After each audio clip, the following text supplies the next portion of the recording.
দেখাই যাচ্ছে যে ৭১-এর যুদ্ধে যারা একেবারে সরজমিনে আকাশপথে, জলপথে, স্থলপথে যারা পাকিস্তানকে পর্যদুস্ত করেছে, বাংলাদেশকে স্বাধীন করার জন্য যাদের অবদান অনস্বীকার্য, তারা কিন্তু এই বর্তমান যে পরিস্থিতি বাংলাদেশে ভারতের সঙ্গে যে সম্পর্কের জায়গা, সেগুলো নিয়ে তারা কিন্তু সন্দেহ প্রকাশ করছেন এবং তারা বলছেন তাদের ভালো লাগছে না। ইতিমধ্যে দেখা যাচ্ছে যে বাংলাদেশ থেকেও অনেকে এসেছিলেন, তাদের সঙ্গে আমরা কথা বলেছি এবং তাদের তরফ থেকেও তারা সুসম্পর্কের বার্তার কথাই তারা বলছেন। একবার আমরা কথা বলার চেষ্টা করব। বাংলাদেশ থেকে একজন এসছেন। এই ভারতের সঙ্গে বাংলাদেশের সম্পর্ক নিয়ে কি পরিচয় আছে? বলেন কি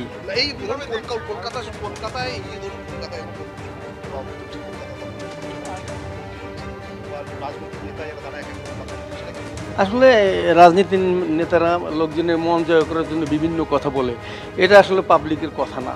সাধারণ মানুষ এই সমস্ত, সাধারণ মানুষ সবসময় ভ্রাতৃত্ব বন্ধনের সাথেই থাকতে চায়। বহুত, কেন এপার বাংলায় অনেক আমাদের আত্মীয় স্বজন আছে, আমার বন্ধু বান্ধব আছে, অনেক আমার ক্লাসমেট এখানে অনেক যারা চলে আসছে, আবার মাঝে মাঝে বাংলাদেশে যায়, এখনও তাদের সাথে আমার যোগাযোগ আছে এবং আমরা খুবই বন্ধুত্বসুলভ সম্পর্ক এখনও আছে এবং আশা করি যতদিন বেঁচে থাকি ততদিন থাকবে।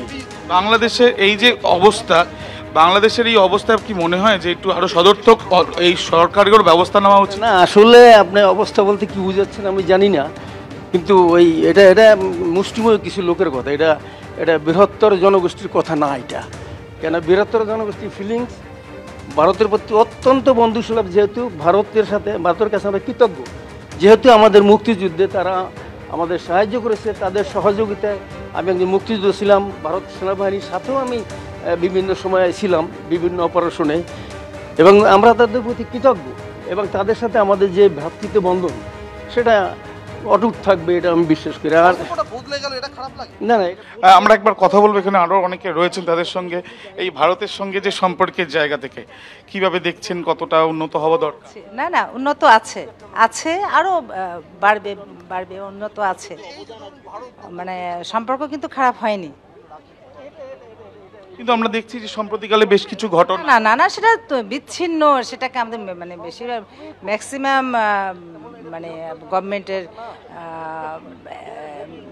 গভর্নমেন্ট থেকে বা ম্যাক্সিমাম পিপল কিন্তু সম্পর্ক। ছাত্র নেতা একজন তিনি বলছেন যে শেখ হাসিনাকে ফেরত দিয়ে দিতে হবে। না না, সেটা মানে শেখ হাসিনাকে বাংলাদেশের হাতে তুলতে। আমরা যে এখানে এসেছি, আমার তো মনে হয় যে আমি দেশেই আছি, এরকম মনে হয় আমার।